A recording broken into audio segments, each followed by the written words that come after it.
ನಮಸ್ಕಾರ, ನಾನು ಅಭಿಷೇಕ್ ನರೋಟೆ.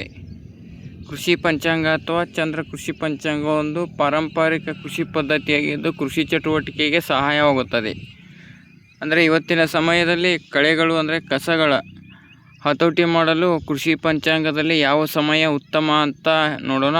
ಮತ್ತು ಇದರ ಸಹಾಯ ಹೇಗೆ, ಉಪಯೋಗ ಹೇಗೆ ಆಗುತ್ತದೆ ಅಂತ ನೋಡೋಣ. ಲಾಭ: ಯಾವಾಗ ನೀವು ಕಳೆಗಳನ್ನು ತೆಗಿತೀರೋ ಅಥವಾ ಕಳೆ ನಾಶಕ ಬಳಸ್ತಿರೋ, ಕಳೆಗಳನ್ನು ತೆಗೆಯುವಾಗ ಒಳ್ಳೆಯ ಸಮಯ ಅಂದರೆ ಹುಣ್ಣಿಮೆ ಸಮಯ ಅಥವಾ ಚಂದ್ರ ಸಿಂಹ ರಾಶಿಯಲ್ಲಿದ್ದಾಗ ಕಳೆಗಳನ್ನು ತೆಗೆಯಬೇಕು. ಆ ತೆಗೆದ ಕಳೆಗಳನ್ನು ಒಂದು ಕಡೆ ಸಂಗ್ರಹಿಸಿ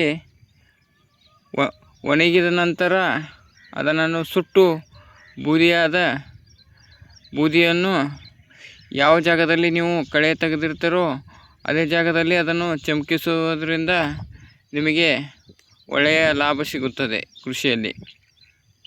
ಹೆಂಗಪ್ಪ ಅಂತಂದರೆ, ಹುಣ್ಣಿಮೆಯ ಸಮಯ ಯಾಕೆ ಒಳ್ಳೆಯದಂದರೆ, ಹುಣ್ಣಿಮೆಯ ಸಮಯದಲ್ಲಿ ಬೇರುಗಳ ಮುಖಾಂತರ ಕಸಗಳಲ್ಲಿ ಪೋಷಕಾಂಶಗಳು ಸಂಗ್ರಹವಾಗಿರುತ್ತವೆ. ಆವಾಗ ನೀವು ಅದನ್ನು ಕಿತ್ತಾಗ ಅಲ್ಲೇ ಸಂಗ್ರಹವಾಗಿ ಸುಟ್ಟಾಗ ಆ ಪೋಷಕಾಂಶಗಳು ಪುನಃ ನಿಮಗೆ ಅದೇ ಜಾಗದಲ್ಲಿ ಸಹಾಯವಾಗುತ್ತದೆ. ಚಿಮುಕಿಸಿದಾಗ ಗೊಬ್ಬರವಾಗಿ ಪರಿವರ್ತನೆ ಆಗುತ್ತದೆ. ಇದು ಯಾವಾಗ ಚಂದ್ರ ಸಿಂಹ ರಾಶಿಯಲ್ಲಿದ್ದಾಗ ಅಥವಾ ಹುಣ್ಣಿಮೆ ಸಮಯದಲ್ಲಿದ್ದಾಗ ಈ ಚಟುವಟಿಕೆ ಮಾಡಿದರೆ ಒಳ್ಳೆಯದು. ದಿನನಿತ್ಯದ ಕೃಷಿ ಪಂಚಾಂಗಕ್ಕಾಗಿ ನಮ್ಮ ವಿಡಿಯೋವನ್ನು ನೋಡ್ತಾ ಇರಿ. ಧನ್ಯವಾದ.